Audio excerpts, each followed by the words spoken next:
Exotic food naman ang pinudtrip me, kaya shell sa bulod na tigaapod na buso ang linuto mingon yan. Buso na dipisil ng hanapon pero di mo malilingawan pag natanaan mo. Haloy ang proseso poon sa pag-ipos buda pagluto pero lintian na siram pag inadobo asin inatukan. Sabayan pa kidakuluno na lada, perti man ang gadang kaon. Digdigiraray kami sa natad kang barkada ko, pinudtrip mi nga ni ini.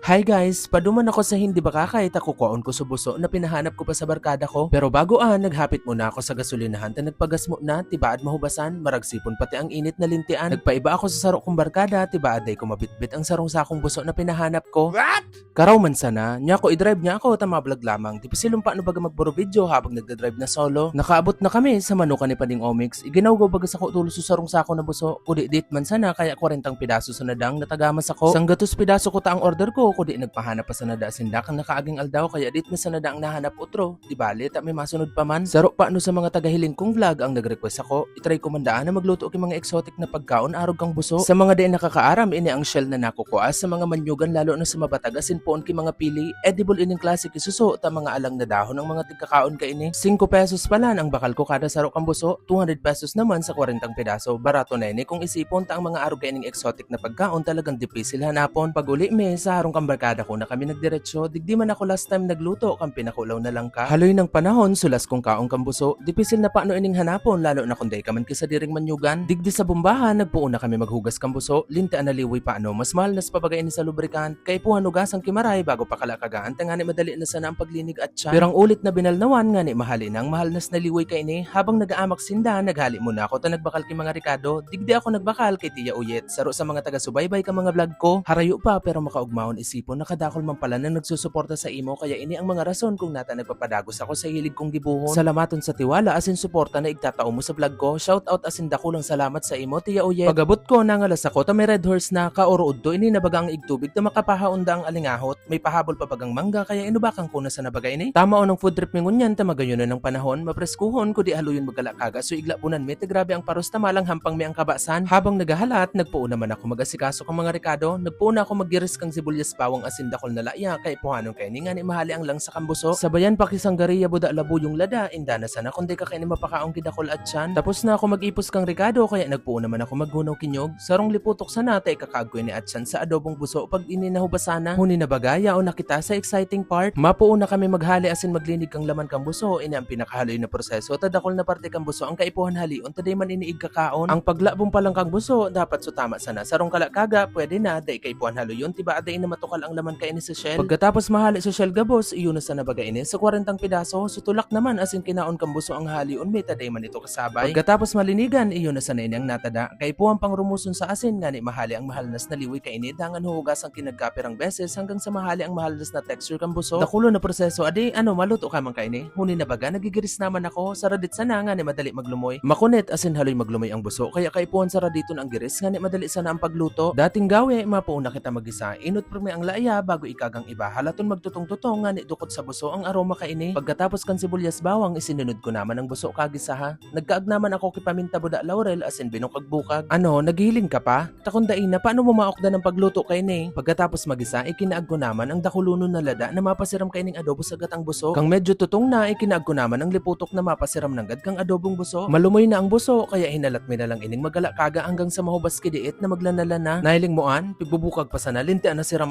medyo masabaw pa kaya linukduan ko muna sin pinakalakaga pa kang pagbukas ko lintian. Iyon na inang pigsabi. Dit na bukag ready na magkaon. Nag-ipos na ang mga pag-iriba ko tamapod trip na kami. Nainot ng maluto sumaluto kaya isira naman sana talaga ang pighalat. Pakakaon naman kay arog kay ning pagkaon. Lintian na siram kang food trip. Ano pa ka mamamos magkaraon tabi.